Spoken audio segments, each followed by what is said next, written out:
Salve, salve pessoal, tudo suave com vocês? Tomara que sim, papai. Vou trazer aqui mais um depoimento de um réu envolvido naquele bagulho de escândalo do Ricardo Salles, de contrabando internacional de madeira lá no governo Salles. Aí o que eu vou trazer agora aqui é o depoimento de mais um dos sócios, tá ligado não? Da empresa madeireira e pá, que tinha recebido esse apoio aí do IBAMA e tal. Receberam tipo uma autorização de exportar o bagulho retroativo, tá ligado não? Depois que já tinha perdido as madeiras que tava tudo errado. Enfim, se inscreve no canal, deixa like, comenta também pra ajudar o engajamento. No final do vídeo deixa playlist com os outros depoimentos dos outros réus, bagulho de testemunha de acusação também. Inclusive do próprio Ricardo Salles, né? Sem mais delongas, bora pro vídeo. Não esquece de deixar like, se inscrever e comentar. É fogo no gado, papai. Boa tarde, senhor Leon. Boa tarde, Sua Excelência. Então, questiono se o senhor já conversou com seus advogados e recebeu as orientações necessárias. Já falei, sim? Ok, então o senhor já foi devidamente qualificado pela nossa secretaria, né? Questiono se o senhor tem conhecimento de todos os termos da denúncia. Tenho sim. Advirto que o senhor tem o direito de permanecer em silêncio sem que isto seja usado contra a sua pessoa. Sobre os fatos narrados na denúncia, o senhor deseja falar ou prefere permanecer em silêncio? Eu desejo falar. Tá, ok. Senhor Leon, então eu queria que o senhor começasse me explicando o seu papel na Trade Link.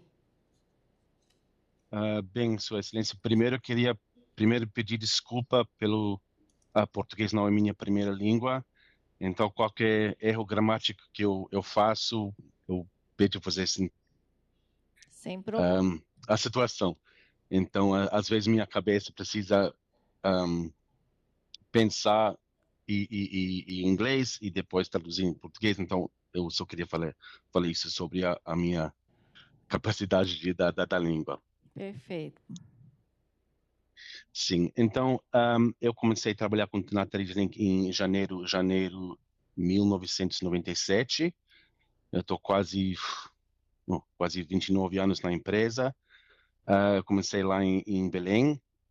Um, eu eu cheguei lá, acabei de formar na faculdade em África do Sul, na Cidade do Cabo. E eu comecei a trabalhar aprendendo o ramo, me formei com área de comércio e eu passei assim, aprendendo, passei pela área de agenciamento. Nós temos uma outra divisão dentro da divisão lá no Brasil, chamado procurement, que é agenciamento, onde a gente faz compras, os contratos com as outras empresas, outros exportadores. Eu trabalhei um tempo nessa área aqui. E depois eu passei para ser gerente geral da fábrica. Naquela época, a fábrica estava sendo construída, era muito pequeno, tinha duas máquinas, mas temos muito orgulho de onde a gente chegou hoje, uma indústria, uma parque industrial com máquinas da ponta, fazendo produtos finais, porque a gente vê nos outros mercados do mundo, como talvez como a África ou Ásia, eles exportaram até toras, madeira serrada, mas nosso sempre objetivo é para trazer a mão de obra mais avançado e fazer os produtos dentro do Brasil. Um, Pois é, então eu fiquei dessa parte de gerente geral da fábrica, enquanto a gente estava investindo, crescendo, investindo cada vez mais em tecnologia, né? Com muito orgulho de trabalho que a gente está fazendo lá no nosso município, que é Ananindeua. Um, Até um ponto, eu trabalhei lá até 2009. Um, Quando em dezembro de 2009 me reloquei para nossa matriz em Londres. Desde aquela época comecei sempre ligado também, voltando para o Brasil, porque meu conhecimento era bastante na cadeia. Gostei muito dessa parte da cadeia, da parte sustentável das florestas e me empolguei muito desse assunto de como o Brasil estava muito na frente em comparação com os outros países que estava assim, também no setor florestal. E eu comecei a trabalhar direto com a questão de compliance, que a gente chama due diligence. E eu comecei a fazer bastante palestras e eu sempre tinha esse aspecto político de transparência. Eu fiz muitos contatos com vários que a gente chama stakeholders, pessoas da autoridades competentes, nossos clientes, ONGs. Eu estava até comunicando com pessoas que atacavam nosso setor, como Greenpeace, EIA. Então, eu sempre fiz questão de sentar com eles, ver onde estava a dúvida deles. Deixa eu só desligar aqui, desculpa.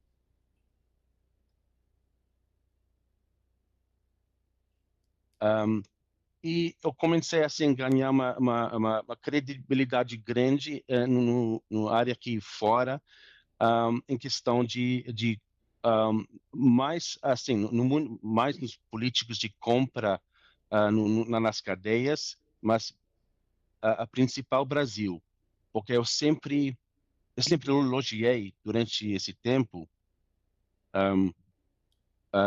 como o Brasil avançava desse parte, porque nós outros setores florestais no mundo não estava tão avançado em questão de documentação. O Brasil tinha esse negócio de avançar muito a questão de online.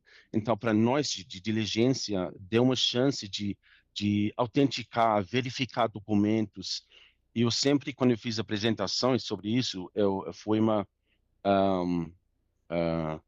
vamos dizer, um orgulho da gente comprar desse setor no Brasil, porque estava muito avançado em questão de autenticar e era um sistema que fez sentido, questão de volumétrico, mas bem, isso posso explicar depois. Então, eu posso dizer que, como eu falei, eu comecei a participar e foi convidado bastante durante essa época de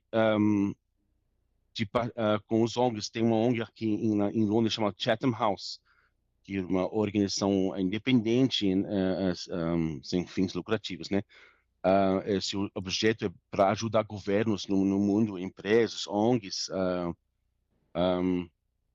como melhorar os desafios globais, assim, encontrar soluções, né?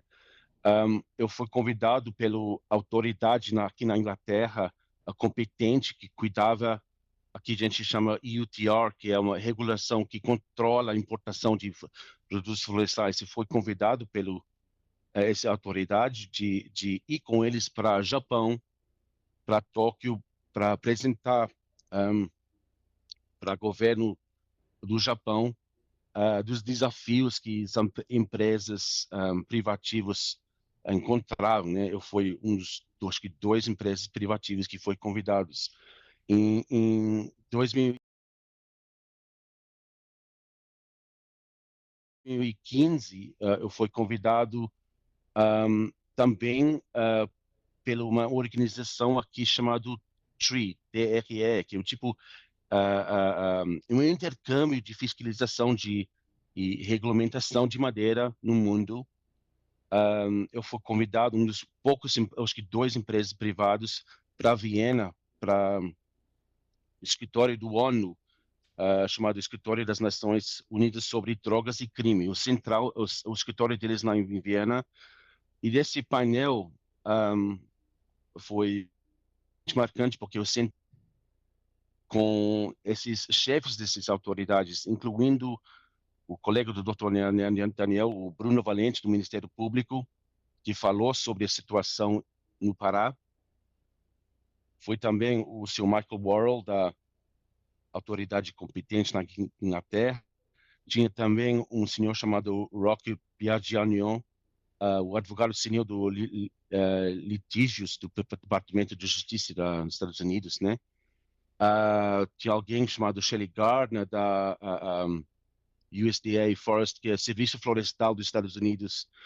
Tinha pessoas competentes da Alemanha, da França, da Dinamarca.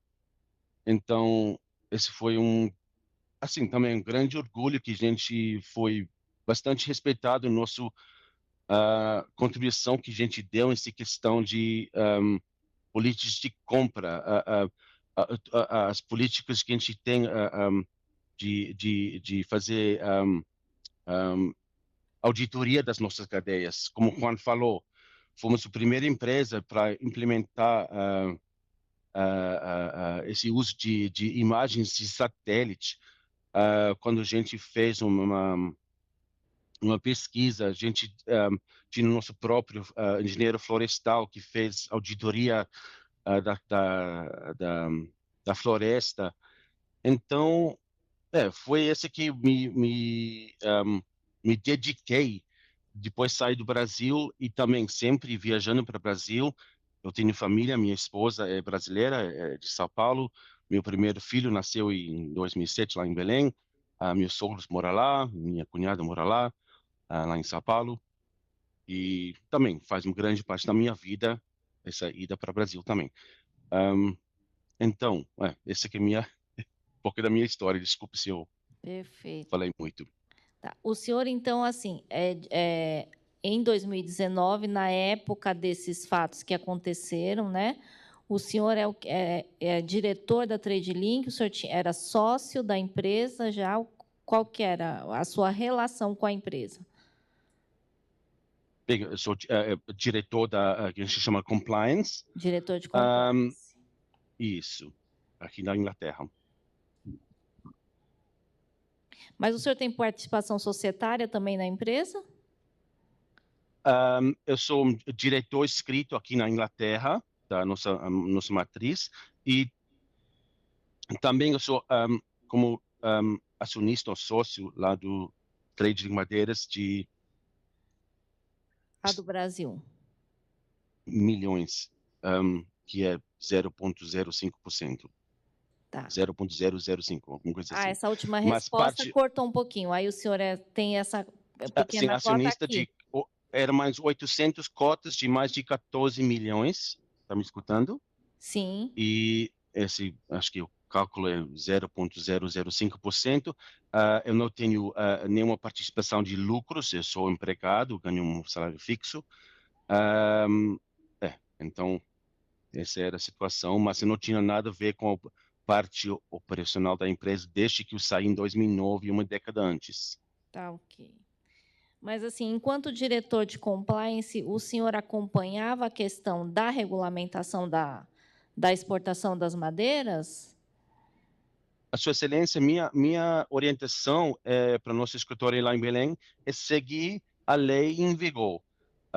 Nós temos uma tipo de orientação jurídica, que é o nosso escritório de advocacia do Dr. Paulo Meira.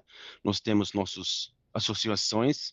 Então, a minha orientação nos prosseguimentos, você tem que exportar dentro das normas em vigor, a legislação florestal que comanda, que precisa. Então, eu não falava, tem que ser esse documento e tal. Esse é tudo na mão da nossa divisão. Mas a minha orientação escrita tem que seguir as normas em vigor, tem que exportar dentro da lei que é sempre nosso político. Tá, ok. E chegou ao seu conhecimento a questão dessa divergência da aplicação da Instrução Normativa 15, da necessidade ou não, né, da emissão da autorização para exportação? A Sua Excelência chegou, né? Porque está no processo e só depois que a gente começou a descobrir que era, e foi durante o mês de fevereiro que eu tomei noção que tudo estava em volta desse documento que ele estava, que as autoridades estrangeiras estavam pedindo. Tá, então, assim, antes do problema que foi a retenção das cargas, o senhor não tinha conhecimento dessa questão? Não. Especificamente? Não. Da necessidade da autorização, se havia ou não discussão da necessidade ou não de autorização. Antes disso, a empresa nunca tinha tido nenhum problema com a exportação? nunca. Tá. E o senhor atuou especificamente, de alguma forma, nesse caso? Sua Excelência, eu comecei assim de mês de fevereiro. Aí depois o senhor Brian Land visitou nosso escritório nos Estados Unidos e apresentou esses documentos. Gente, ele anexou o cartão dele com os contatos. E aí eu entrei em contato direto com o Sr. Brian. Eu acho que quem tem mais contato com o Sr. Brian era eu, porque eu tomei a iniciativa de entrar em contato com ele, porque eu sempre fiz isso, esse é meu trabalho, aqui na Europa também. Aqui nós temos uma cultura também. Se você tem uma dúvida, a gente está livre entrar em contato com os clientes e pedir esclarecimento. Eu tinha tipo já uma cultura dessa aqui, de gente entrar em contato, pedir esclarecimentos, e aqui funciona assim. Eles fazem workshops aqui na Europa, você pode sentar. Então, eu fiz isso, eu entrei em direto contato com o Sr. Dr. Brown Landry, e para tentar entender o que ele estava precisando. Um, ele começou a falar sobre. Primeiro ele queria ver a cadeia. Eu passei para ele, depois juntar os documentos, nosso filial passou para mim. Um, eu passei para ele as cadeias que ele estava precisando. Eu acho que ele nunca viu na vida dele uma cadeia tão detalhada, porque é realmente uma coisa muito detalhada, que a gente vai além de necessário que nossa responsabilidade legal em questão de cadeia.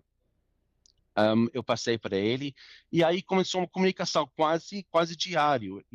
Mas eu percebi que tudo que passei para eles, questões de documentos, e aí depois eu vi vários depoimentos, estava claro para mim que ele estava encaminhando para alguém dentro do IBAMA, que estava avaliando, mandando de volta para ele. Ele traduzia, não sei se ele estava falando português ou usando tipo um Google Translate, alguma coisa assim. Um, e era assim, e era claro que alguém lá dentro do IBAMA estava orientando ele cada vez eu passei alguma coisa, voltou uma pergunta. E quase, eu acho que quando ele mandou uma outra pergunta, uma outra dúvida para mim, eu respondi quase no dia ou depois orientação, falar com nossas pessoas para me orientar, pesquisar a lei que estava em vigor, e respondemos para ele, porque deu para entender, porque o Brian não estava entendendo como funciona essa questão da federal, estadual. Um, e aí começou a ficar claro que ele estava pedindo alguma coisa que Ibama Belém não estava pedindo ou estava fazendo alguma coisa completamente fora da Brasília. Um, e foi essa comunicação vai e volta entre eu passando relatórios detalhados para ele, porque ele começou assim a citar algumas normas e a gente estava explicando para ele um, que estava a situação, como o Juan explicou muito bem. Esse foi minha participação maior, essa questão de comunicar com o Brian. Também a gente tinha comunicação com nossos clientes lá na Europa. Eu não estava fazendo uma comunicação direta com o pessoal da Dinamarca e Bélgica. Por quê? Porque quem estava importando eram nossos clientes, era uma importação deles, então quem precisa fazer a comunicação com a autoridade competente é a cliente lá em Bélgica ou na Dinamarca. Mas ele estava comunicando comigo, assim, vamos dizer, o diretor da diligência de cada empresa. Rob, a gente precisa esse documento, ele está pedindo esse aqui. E enquanto isso, foi retido os contêineres na Bélgica, um em Bélgica, um em Dinamarca. Mas passamos tudo durante essa época, até foi feito na Dinamarca, eu lembro, uma auditoria muito detalhada. Eu acho que eles foram para o escritório do nosso cliente, sentou lá, a autoridade competente, e realmente fez, e eles ficaram, eu lembro que eles comentaram, realmente esse cadeia é uma coisa que eles nunca viram tão detalhado. Eles fizeram a própria comunicação com a embaixada deles na Brasília, foi os canais corretos, que eu sei que eles, tá, a gente agora vai falar com a nossa embaixada no Brasil, eu assumo que eles falaram com o IBAMA também lá no Brasil, e o resultado que foi liberado. E tanto que eles pediram desculpa, dizendo que não era para nem fazer retiros containers, porque realmente estava tudo ok. Até, como o Juan falou, reembolsaram os clientes do qualquer custo de armazenagem. Pois é, então, minha participação era essa aqui, era contato ou com o Brian ou com nossos clientes na Europa que está fazendo aquele contato com os competentes, as autoridades. Tá, ok. Então, assim, nesse contato com o Brian, o senhor disse que percebeu que ele estava conversando com uma pessoa do IBAMA, né? Quais foram os Sim, elementos que fizeram o senhor perceber isso? O senhor disse assim, ele ia exigir algumas outras coisas, ele chegou a mencionar nomes, quem era essa pessoa com quem ele estava conversando paralelamente ao momento em que conversava sua, com o senhor? sua Excelência, no momento não estava claro quem, mas depois ler o processo estava bem claro que o ponto dele dentro do BAM era seu Egberto. Esse eu acho que é claro que era Egberto. A gente achou estranho porque, primeiro, eu tinha certeza que esse não era o caminho certo, era para ser via presidente ou do IBAMA. Bem, mas realmente que esse foi o nome, até depois, quando a gente viu no processo, ele estava fazendo bastante comunicação com o seu Egberto. Tá, mas ele não citou o nome do Egberto. Isso o senhor concluiu depois do processo, né? Sim, Tá, ok. ele não aceitou, o que eu lembro. Entendi. E o senhor Brian, então, assim, quanto tempo durou essa troca de informações entre vocês? Nossa, eu acho que foi até mais ou menos junho. Junho, eu acho que até junho. Então, assim, o fato aconteceu em fevereiro, não é isso? Aí Eu comecei em fevereiro, fazer troca, foi até mais o junho, julho. Tá. Eu acho que depois também a gente mandou, nosso advogado lá nos Estados Unidos mandou um e-mail para a Fish and Wildlife pedindo o que vai acontecer com os containers. Mas a minha participação, assim, minha comunicação direta com ele terminou mais ou menos nessa época, junho de 2020. Tá, e aí, em que momento que o senhor percebeu que não ia conseguir resolver, né, com o senhor Brian? Desculpa, Sua Excelência, você cortou. A partir de assim, o que aconteceu nessa conversa, né, que o senhor percebeu que não ia resolver? Que o senhor falou Ele assim, ficou chegou um falando momento em que que eu percebi que precisava de um documento que o IBAMA do Pará não estava emitindo, não foi isso? não, como eu falei, que gente, até falamos para ele depois de maio, abril, a gente explicou para ele que os containers lá na Dinamarca e até Brian estava em contato com as autoridades da Dinamarca e Bélgica. Falou, o seu Brian, eles aceitaram e viu que realmente foi exportado legal, não tinha nada errado, que era fato. Uhum. E o Brian também, o Juan explicou também essa questão de dois containers que foram importados com a mesma documentação, mesmo prosseguimento, tudo que foi liberado. Então, eu tinha certeza que, assim, que eu acho que o Brian eu queria admitir que ele estava errado e os containers estavam tudo certo. Então, ele foi assim, pulando um assunto para o outro, depois largou-se essa questão de querer autorização de exportação e começou assim questionar a guia florestal. Até ele comentou que ele queria, porque não aparece a rota marítima na guia florestal. A gente explicou várias vezes para ele, eu acho que, não, se não me engano, é artigo 61 de normativo 2014, que esse número fica na minha cabeça, que eu expliquei tanto para ele, que ele não tem competência de analisar, falar que os porque esse que é um documento que vai até o porto alfandegado e aí termina, vamos dizer, o poder desse documento. Não precisa ter a descrição na guia florestal da rota marítima. Então, mas ele ficou nesse aí, ele ficou insistindo até um ponto que a US Fish and Wildlife decidiu, não, decidimos e assim acabou, perdeu o container. Entendi. Tá, durante nesse tempo aí dessa conversa com o Brian, já tinham sido emitidas as certidões pelo senhor Walter Mendes? Que o senhor Walter Mendes emitiu 5 certidões para cargas da empresa TradeLink, não foi isso?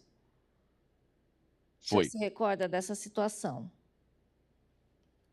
Eu recordo que ele ficou ciente desse aqui e eu acho que ele tinha algumas reuniões vai e volta lá em Brasília, porque ele estava lá, Tá. ele estava lá então ele tinha acesso no IBAMA para esclarecer qualquer coisa, que eu acredito que ele fez.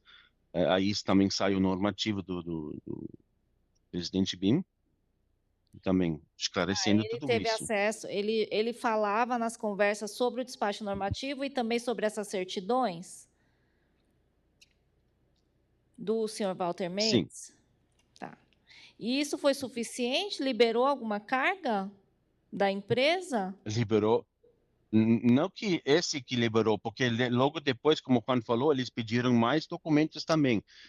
Na Europa, que ele via toda a cadeia, queria fazer uma auditoria, queria falar com a embaixada deles sobre isso, queria ter certeza que os contêineres foram exportados legalmente.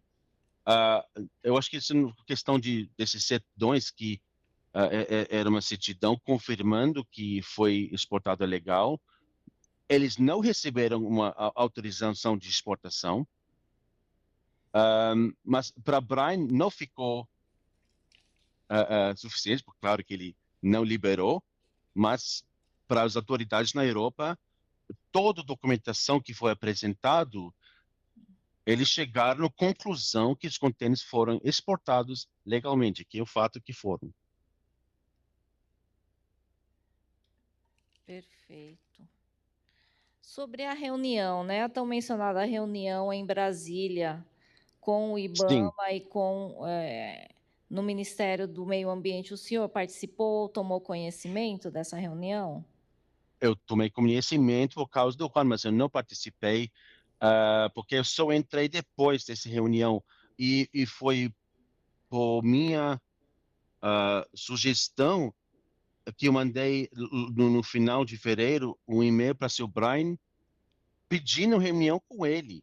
Eu falei, Brian, eu sou pronto para subir no avião, viajar de Londres para encontrar com você lá na embaixada dos Estados Unidos em Brasília, para tentar esclarecer, como eu falei, nossa cultura era transparência total, para mostrar para ele, talvez porque ele também tinha muita dúvida sobre essa questão de como linkava a parte, porque nós também a madeira, a matéria-prima desses 3 contêineres veio de uma concessão federal, que para mim era a cadeia de ouro, Blue Label, que para mim foi um tipo orgulho, porque é uma cadeia muito vertical.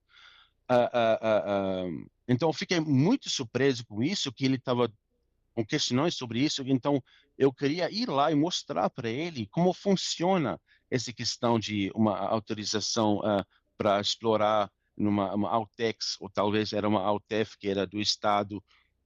Para mim era claro. Então, a gente foi lá realmente com uma objetivo de ser completamente em boa fé, mostrar para ele a diligência que a gente aplica, toda a parte de cadeia.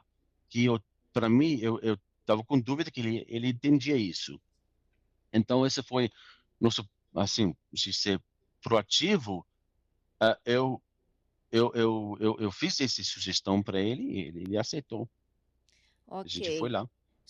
O senhor chegou a ter contato com alguém do IBAMA diretamente? Não. Ou com alguma Não, autoridade brasileira sobre o problema? não. Não. Tá bem. E quem cuidava desse problema aqui? Quem que era a ponta aqui no Brasil que cuidava, que tratou dessa questão? No início, quando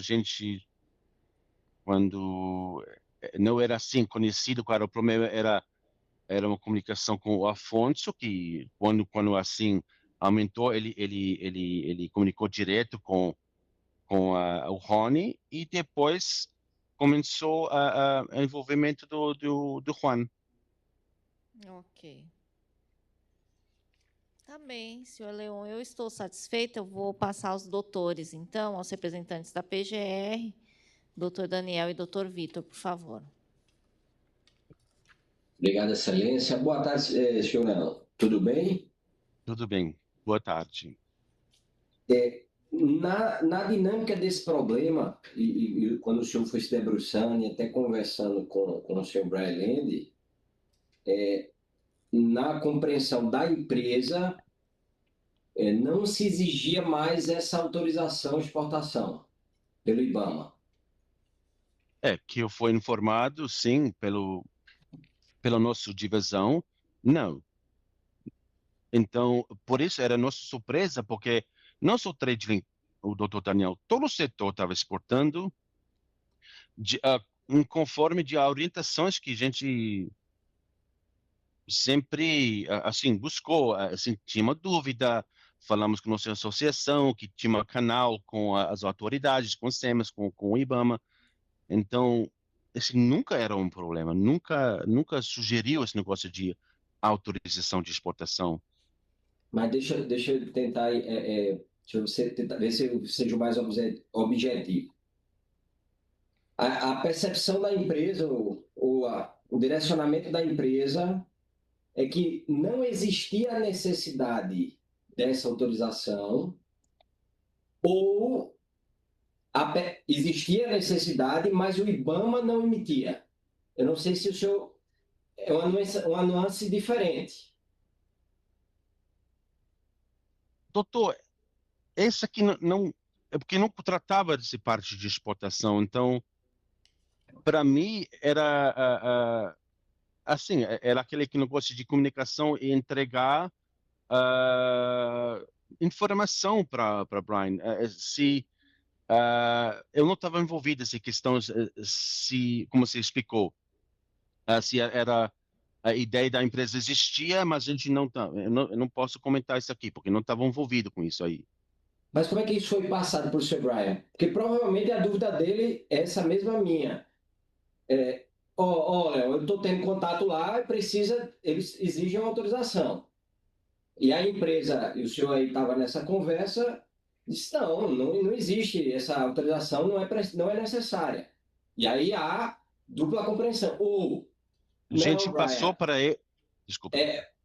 Brian, de fato, Brian, existe a legislação prevê essa autorização, mas o IBAMA não emite. Não, o IBAMA Pará não emite essa autorização. É nessa percepção que eu quero, assim, eu queria entender se isso foi conversado com o senhor Brian. A gente sempre encaminhou, acho que esclareceu para Brian a situação era o despacho do presidente Bin, que lá dentro explicou muito bem que sobre essa questão de exportação desse documento. Então, que eu entendo, claro, lá dentro desse despacho, explicando que, se não me engano, não precisava, porque mais em Pará, como foi identificado, não estava sendo emitido. Então, ele usou a referência, essa questão de autorização, do despacho do presidente Bin. Certo. E a empresa? A empresa defendia o quê? Defendia, assim como o senhor está falando agora, que foi a leitura do despacho do presidente Eduardo Bin, de que essa autorização não era necessária? O doutor, essa que eu não recordo. Se ser sincero, não recordo. Mas o senhor consegue, eu não sei, o senhor consegue perceber a diferença? Sim, Ah, mas assim, se eu só lembro que a gente explicou para ele que quem vai orientar porque ele estava primeiro questionando se ele sempre falou, eu não tenho certeza que eu preciso uma resposta definitiva se foram embarcados legalmente.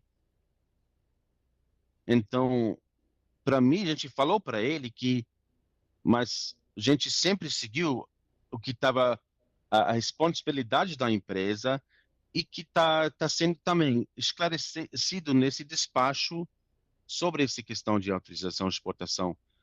Um, para nós, tanto que ele chega num ponto que ele aceitou que não precisava. O Brian chega nessa conclusão que realmente não precisava autorização de exportação e ele começou assim, pular para o outro negócio e tentar achar uma razão para segurar os contêineres, que ele começou o negócio da guia florestal. Mas para nós foi assim, ele chegou a uma conclusão, ele entendia que realmente, eu acho que talvez depois, porque a gente descobriu ou ele descobriu que IBAMA Belém estava funcionando diferente que os outros estados. Também a exportação, ele estava com bastante dúvida de quem controlava a exportação no Pará é SEMAS. E a gente tentou fazer ele entender como funciona cada autoridade federal e estadual. então, a interpretação final da empresa, isso nessa construção, é de que essa autorização não era necessária, a despeito do Pará não emiti-la.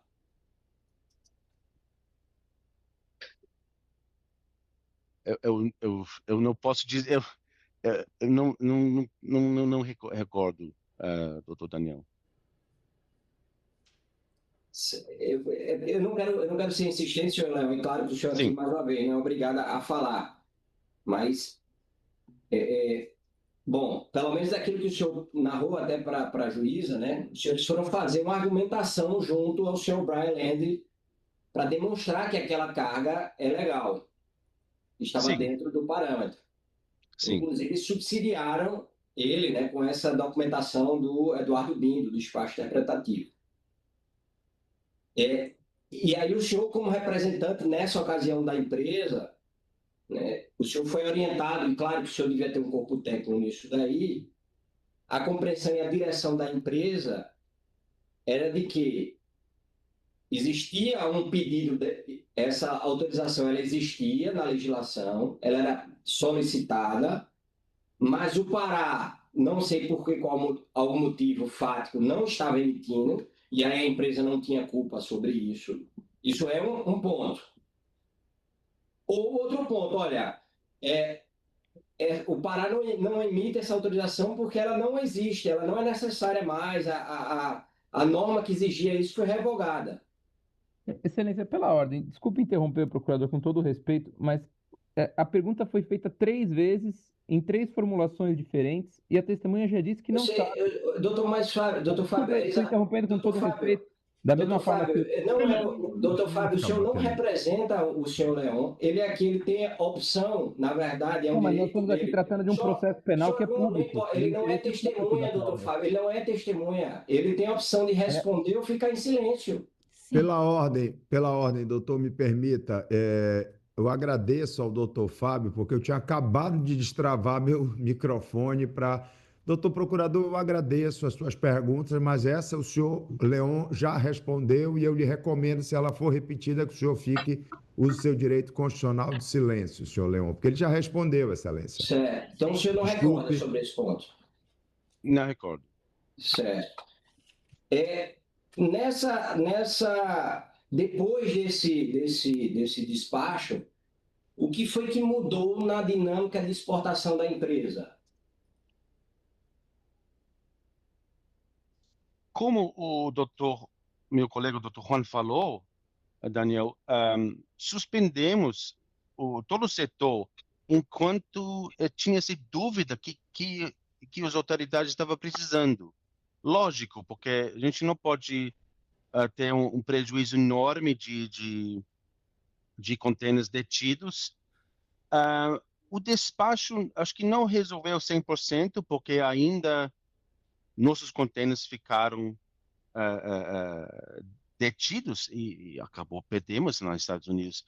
Mas o que aconteceu foi enquanto porque eu acho que realmente foi IBAMA Brasília que tomou conta que estava acontecendo, que precisava resolver e eu vejo também sobre os depoimentos que realmente tinha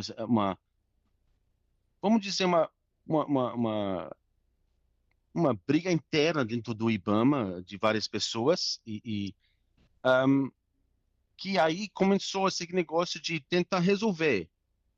Então, o despacho não resolveu, mas pelo menos colocou em ação uma coisa que estava necessário e de resolver essa situação. Não sei se Mas, foi claro. mas mudou alguma coisa na dinâmica da empresa? A dinâmica da empresa sempre era seguir as normas, seguir a lei. Então, a gente precisa, se alguma coisa está em dúvida, porque parece realmente dessa norma não estava sendo respeitada ou estava revogada. O fato é que era o grande desentendimento no, todos, dentro do IBAMA, dentro do setor. Esse tem que resolver. Até foi resolvido, porque a gente viu hoje que as coisas funcionam. Nós temos um LPCO, IBAMA faz uma inspeção da cadeia. Então, hoje funciona tudo certinho. Então, na época, não funcionava, mas o resultado é que deveria estar em vigor naquela época que está hoje, mas não estava. Então, o resultado, tudo isso aqui, que chegou no final um sistema que funciona. Essa celeuma, essa dinâmica se resolveu com o despacho na percepção da empresa? Sim, eu acho que clarificou algumas coisas, mas também trouxe muito dúvida na mesa. Aí a gente vê que com a imprensa pegou esse questão e começou a inventar coisas que o setor madeireiro estava tentando afrouxar as regras. A gente estava acusando de ser envolvidos. Não sei quantas matérias saiu, doutor Daniel, que realmente danificou toda a credibilidade das nossas empresas, da minha pessoa, dos meus colegas. Então, causou muita confusão. Não resolveu totalmente, porque a gente vê, e realmente começou todo esse negócio de acusações contra o setor, quando a gente estava dentro do nosso direito, tentando resolver. Que a gente tem o direito de resolver se tem um problema assim. A gente tem o direito, como a gente tem aqui fora, para chamar as autoridades para sentar. A gente precisa resolver esse problema. Que eu nunca vi alguma coisa assim. Eu nunca vi depois essa situação, nunca na minha vida. O senhor Leão, o senhor sabe apontar o que foi que resolveu a partir do despacho e aquilo que ficou pendente, que deveria ser resolvido? Não recordo, doutor. Desculpa. É tanta informação. Que dizer que foi, não recordo. Excelência, eu não tenho mais perguntas. Eu vou passar a palavra para o doutor Vitor. Obrigado, senhor Leão. Obrigado, doutor. Boa tarde, senhor Leão. Eu tenho só algumas perguntas bem básicas. O senhor tinha dito que no Pará, a SEMAS, do órgão estadual do meio ambiente, era o responsável pela exportação, certo? Sim, SEMAS tinha a autonomia de controlar a exportação através de a guia Florestal 3, a guia GF3 exportação. Então, por que a empresa também protocolava documentos no IBAMA antes de exportar? Que esse que o que eu entendo foi a gente protocolou o pedido de inspeção que foi explicado para mim era necessário.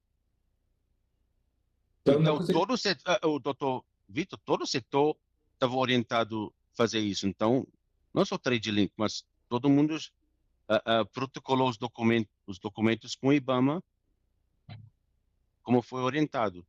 orientado por quem? Orientado, se fosse da empresa ou pelo lei ou pelo IMEX, que estava assim, nossa porta-voz, nosso canal com as autoridades também. Então, na concepção da empresa, que controlava a exportação era a guia florestal emitida pela SEMAS, pelo órgão estadual. Era um dos documentos que eu entendo.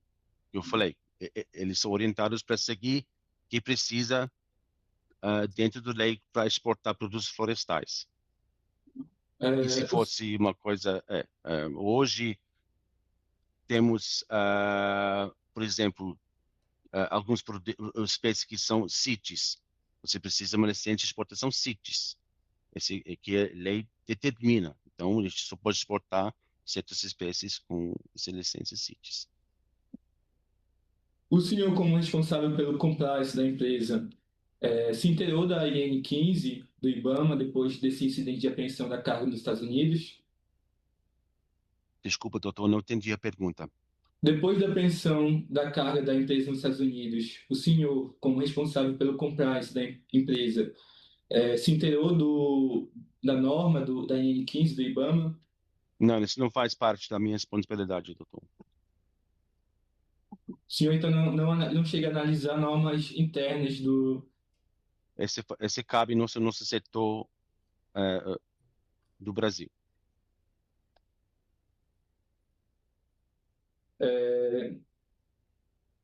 Depois desse incidente também, o senhor buscou algum ato normativo, algum documento, algum convênio em que o IBAMA repassasse a sua competência para a SEMAS, para o órgão estadual? Eu acredito que esse foi tratado pelo nosso setor no Brasil. As pessoas responsáveis lá, doutor.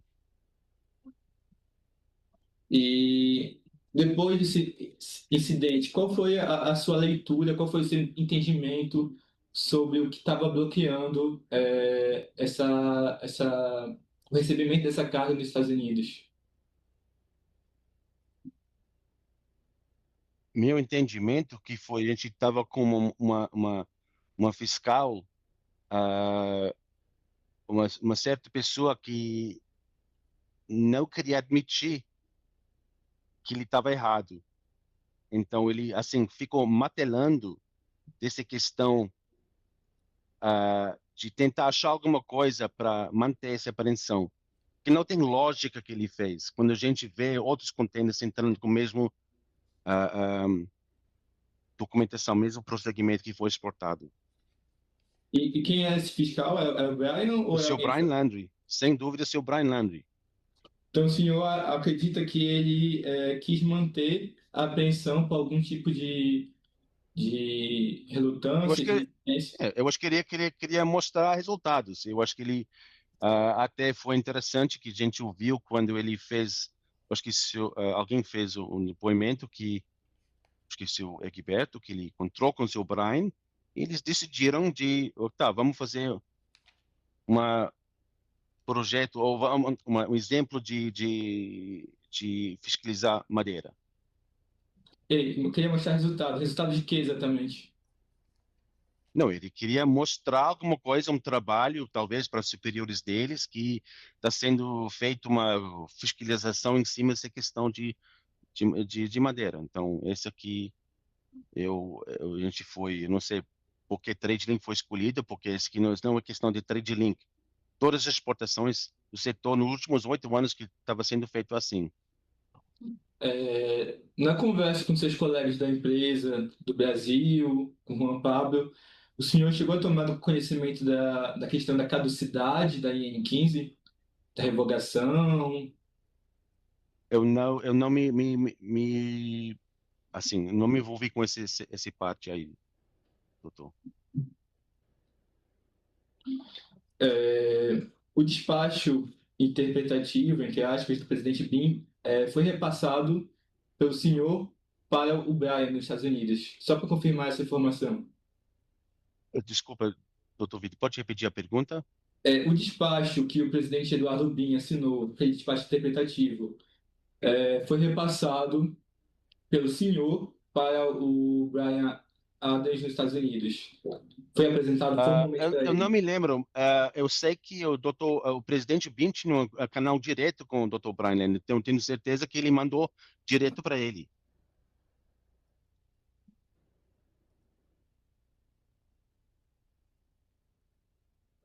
O senhor também citou aqui que esse despacho do presidente Bin trouxe também muitas dúvidas. Eu pergunto que dúvidas eram essas? Dúvidas exatas, não me lembro, doutor Vitor. Tá certo, eu não tenho mais perguntas. Obrigado, senhor Leão. Obrigado, doutor. Obrigada, doutores. Então, faculto as defesas se manifestarem sobre o interesse em questionar. Doutor Abelardo. Boa tarde, Excelência, muito obrigado. Cumprimento aos membros da PGR, aos meus colegas advogados. Senhor Leão, boa tarde, o senhor me ouve bem? Sim, perfeito, doutor. Nos últimos 8 anos, alguma vez a sua empresa obteve de forma clara esse tal documento da autorização para exportação? O doutor, como eu falei, não estava envolvido com o nosso setor lá em essas questões, mas eu acredito que não. Nunca foi, trouxe para mim, da gente, ou nenhuma pessoa do setor, esse documento. Tá. Estou satisfeito. Obrigado, senhor Leão. Obrigado, Excelência. Obrigado, doutor. Obrigada, doutor Abelardo. Então, ausente manifestação das demais defesas, com a doutora Anete e doutor Roberto, por favor. E doutor Paulo, Eu né? agradeço, doutora. Senhor Robert, eu queria só por final, eu acho que o senhor já deu uma explicação bem clara, que o senhor se reportasse a um fato. Na denúncia, eles usam contra o senhor uma alegada parte do seu depoimento, onde o senhor teria dito que a carga foi exportada no dia 24/12. E quando nós já temos fartos documentos nos autos, mostrando que não foi isso que o senhor falou, ou melhor, foi isso que o senhor falou? Corrija, por favor. Doutor, eu fui, uma palavra, eu tive que fazer um depoimento no início de novembro para a Polícia Federal, o doutor delegado Alexandre. Ele fez a seguinte pergunta para mim. Eu sei porque eu gravei para minha segurança. Ele falou para mim, você recorda que em dezembro de 2019 a empresa TradeLink exportou uma carga de madeira para os Estados Unidos e houve uma apreensão daquele país? Você recorda desse fato? E eu respondi, sim, recordo. Agora, quando foi publicado, incluído no processo, eles modificaram minha fala. Que ele coloca aqui que eu recordo do fato de que a empresa TradeLink exportou, na data de 24 de dezembro de 2019, uma carga de madeiras para os Estados Unidos, local onde que foi apreendido. Eu nunca falei essa data. essa data é material para nossa defesa, porque aí a gente foi acusado de protocolar em cima da hora, não dando chance, acho que, de vistoria, que é claro para mim, e eu tenho a gravação dessa aqui, a gravação que eu posso tocar se precisar, da pergunta à minha resposta, mas foi modificada e foi indignada também. Eles falaram nesse depoimento que eu era proprietário da empresa. Eu nunca falei que eu sou proprietário, eu falei que eu sou sócio. E aí,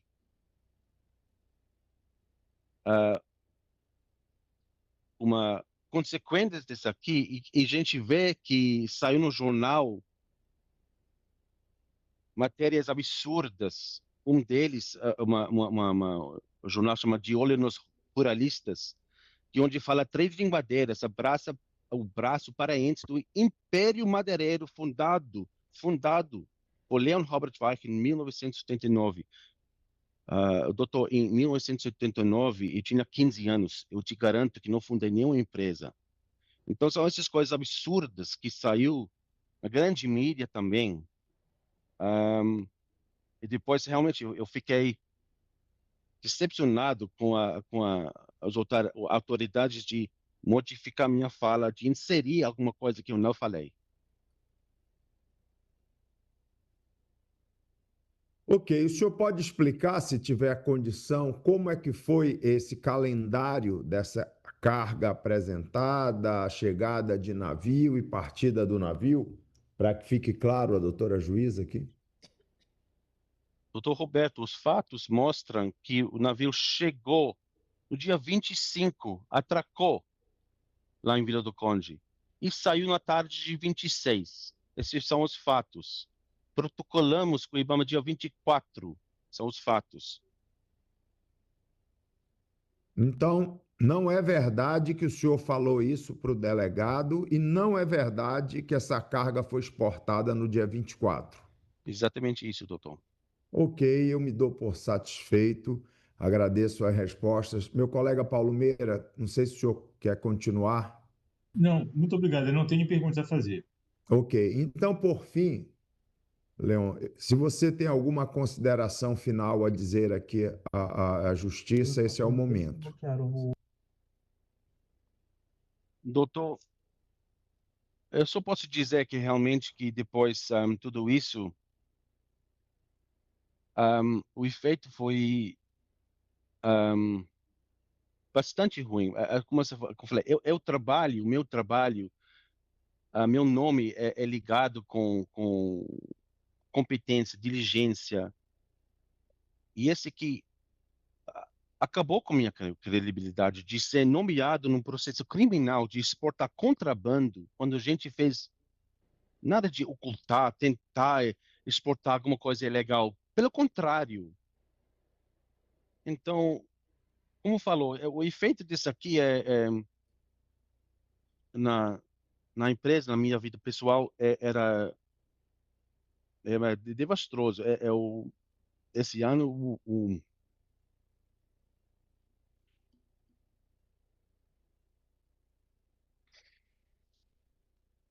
meu banco, acho que fez uma pesquisa e viu meu nome nesse processo.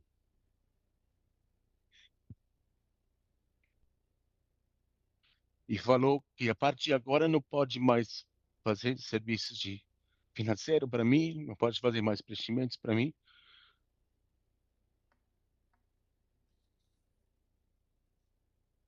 É, coisa assim. Nem falando de tantas matérias que saiu na grande mídia, Globo. Minha esposa é jornalista. Ela era editora-chefe da filial do Globo lá em Belém. Apresentava jornal na televisão. Imagina.